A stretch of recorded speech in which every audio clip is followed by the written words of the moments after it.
నిర్మల్ జిల్లా ఖానాపూర్ పట్టణంలోని అంబేద్కర్ నగర్ కాలనీకి చెందిన చెట్పల్లి అలేఖ్య అనే యువతిని ప్రేమ పేరిట వెంబడించి నడి రోడ్డుపై అత్యంత దారుణంగా నరికి చంపడం క్రూరత్వానికి పరాకాష్ట అని టీజేఎస్ అధ్యక్షులు ప్రొఫెసర్ కోదండరాం అన్నారు.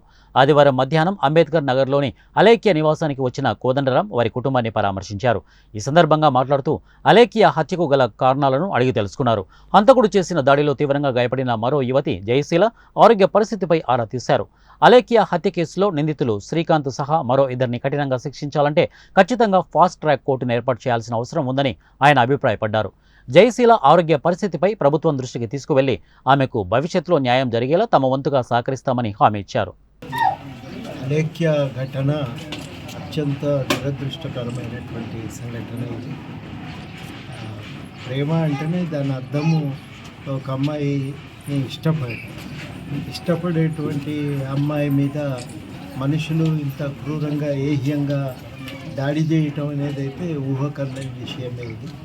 ఆ రకంగా దాడి చేస్తున్నారంటే ఇది ప్రేమ కాదు, ఒక రకమైనటువంటి ఒక వస్తువుగా అమ్మాయిని అనుభవించాలనే ఆలోచన తప్ప మరొకటి లేదనేది దానికి స్పష్టంగా తెలుస్తాం.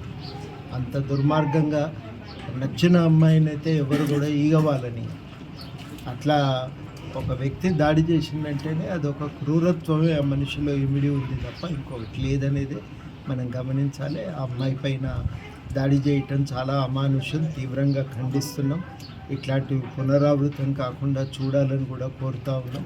మరి ఏం చేయాలో అవన్నీ కూడా ఒకటి ఆలోచన చేసి సమగ్రంగానే ప్రభుత్వం నివారణ కోసం చర్యలైతే దృష్టిలో తీసుకొని రావాల్సిన అవసరం ఉంది.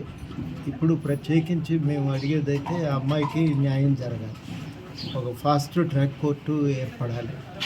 మరి ఇప్పుడు ఈ అమ్మాయి కూడా దాదాపు చెయ్యి బాగా గాయమైపోయింది. మరి అది పనిచేస్తుందో లేదో అనుమానాస్పదమైనది. ఇప్పటికీ 4 ఏళ్ళు అయితే కదులుతలేవు, వాటికి స్పృహ కూడా లేదు. మరి కాబట్టి స్పర్శ లేదు. కాబట్టి మేము కోరేది ఏంటంటే తప్పకుండా మా వంతు బాధ్యతగా కూడా మేము ఆ అమ్మాయికి న్యాయం చేకూర్చడానికి మా వంతు ప్రయత్నం చేస్తామని కూడా ఈ సందర్భంగా హామీ ఇస్తున్నాం.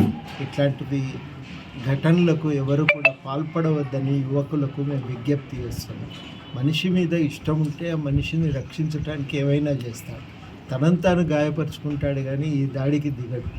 దాడికి దిగటం అంటేనే అదొక పాశవిక ఆనందం తప్ప ప్రేమ మాత్రం కాదది.